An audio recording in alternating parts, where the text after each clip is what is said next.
Good evening, Dr. Lyles. I hope all is well. This evening, I will present to you my program evaluation report.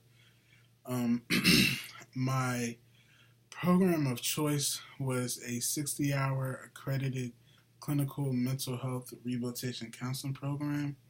My rationale for using that program was that as one, a stakeholder slash internal evaluator slash having a personal investment in this program, I wanted to present a report with tangible data that the stakeholders and policymakers would be able to see outcomes and trends that could assist them in making judgments and decisions. My evaluation approach was a goal-free evaluation method. My rationale for that method is because I have a personal relationship and investment in the program, I did not want my results or outcomes to be tainted by having a goal oriented approach. Um, More rationale for that is that when you know the goals and the missions and outcomes, and you have an investment and you're a stakeholder in the program, the research shows that um, pertinent information could be missed because of having a goal oriented process or approach. However, the goal for evaluation has been criticized by some, saying that it is too independent, and because most programs establish goals and objectives deliberately, it states that only a mature program could try such a risky evaluation approach. However, for the purpose of going through the process and actually conducting a program evaluation, I felt that this would introduce me to the process of analyzing and critiquing outcomes to produce, again, tangible information to assist stakeholders and policymakers with making decisions or judgments.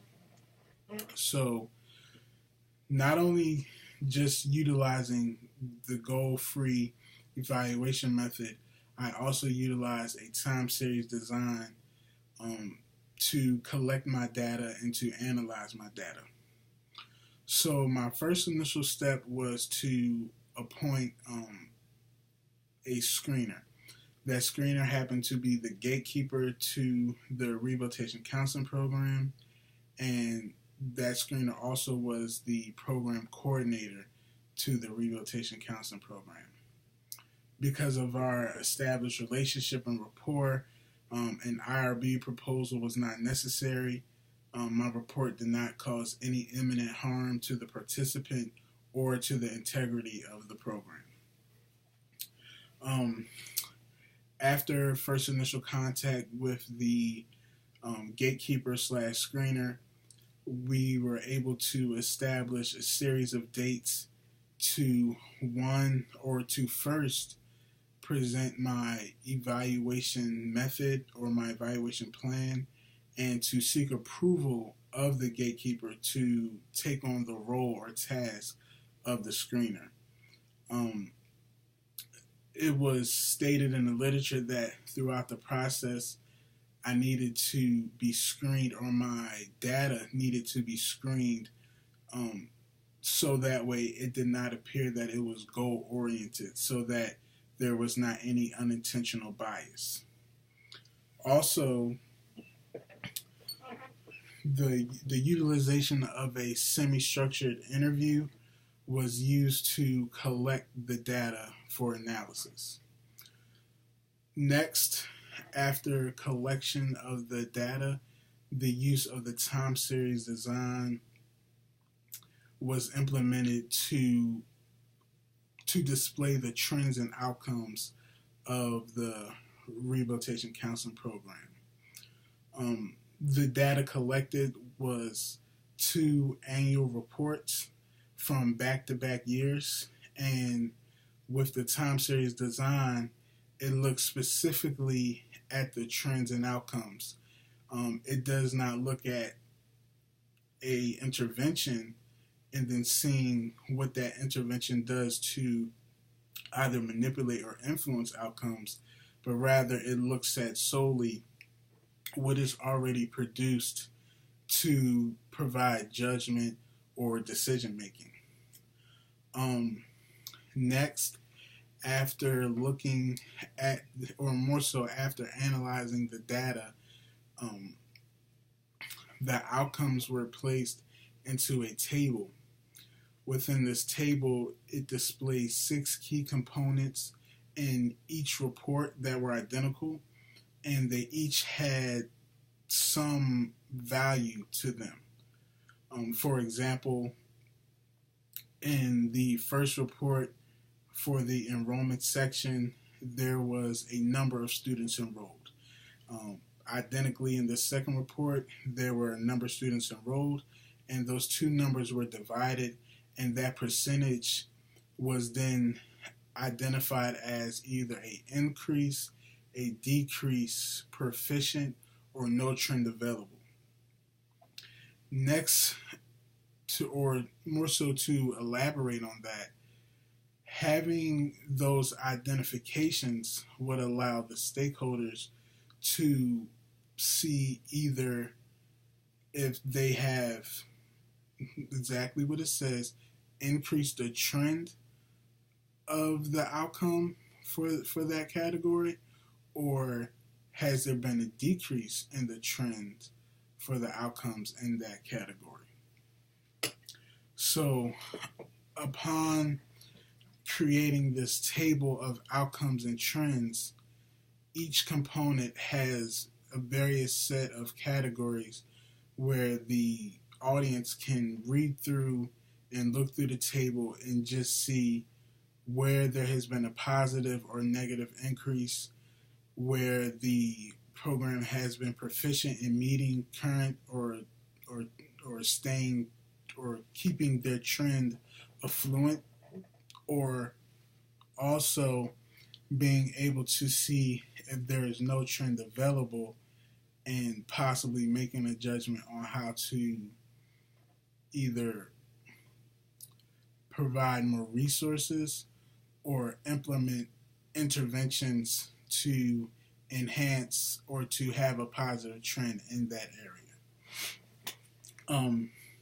Some of my special considerations for this report and for this program is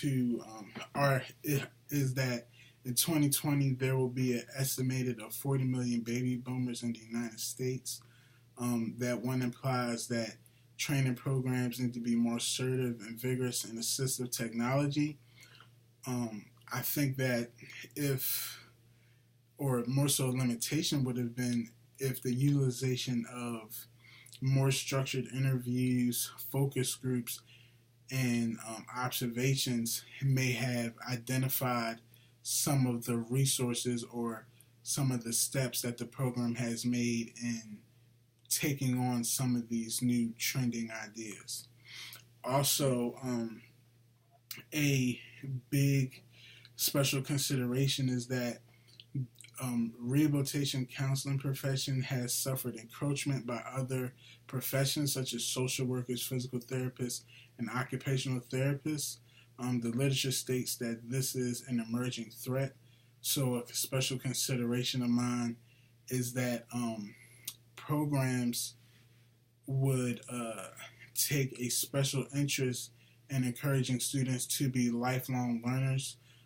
Hours of supervision, years of experience, and other variables, all these things influence them in getting jobs as vocational experts or expanding the identity and role of rehabilitation counselors.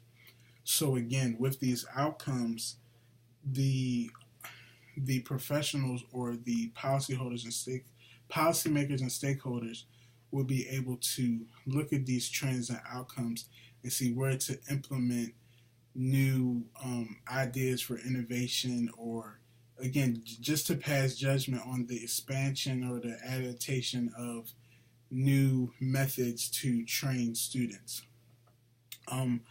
Other limitations included that because goal-free evaluation approach is not goal-oriented, there there may not be enough data to support or to add a level of validity to the report required to some audience or to some stakeholders or to some policymakers. One of my major future questions is just what are some ways that a program like this could be innovative in developing future programs to not only enhance the profession, but to enhance the identity of the profession in psychology and legal and medical communities across the globe. This was a very interesting assignment. It took some time. I had to be very creative with my approach. Again, the use of goal for evaluation and the use of a time series designed to display the trends and outcomes assisted me in developing a report that hopefully is robust enough for policymakers and the stakeholders to make judgment and decisions on expansion or development of the program. Thank you for listening to my presentation, and have a good night.